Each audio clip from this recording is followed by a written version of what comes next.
นี่ก็เป็นเครื่อง UP-CC เป็น TD48 ก็ไม่ได้เน้นอะไรสวยงามมากมายเท่าไหร่เป็นลานเบามาเท่นแล้วก็ท่อสูตร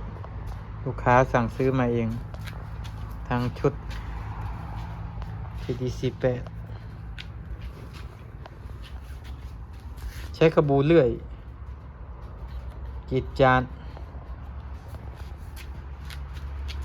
ก็เดี๋ยวเทสให้ฟังนะเผื่อ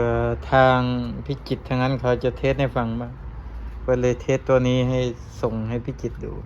ได้ข่าวช่วงนี้ทางพิจิตรติดหญิงอยู่จูนได้ไม่ค่อยนิ่งเท่าไหร่เดี๋ยวมาฟังเสียงกันครับชุดนี้กับงานเครื่อง UP-CC ใช้ชุดพ่นปุ๋ยนะ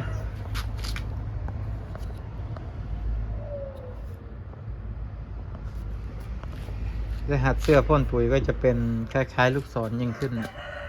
ประมาณนี้ลานดึงเพลา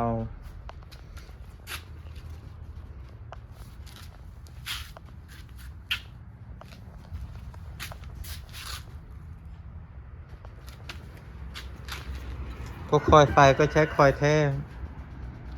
พวก CDI แท้พวกนี้หลักๆไม่มีอะไรมากมายสำหรับเครื่องตัวนี้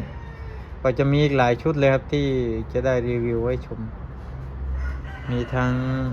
56ก็มีเดี๋ยวไว้ขิงทางแถวทางพิจิตรทั้งนั้นสำหรับ56 โอเคประมาณนี้ฟังเสียงกัน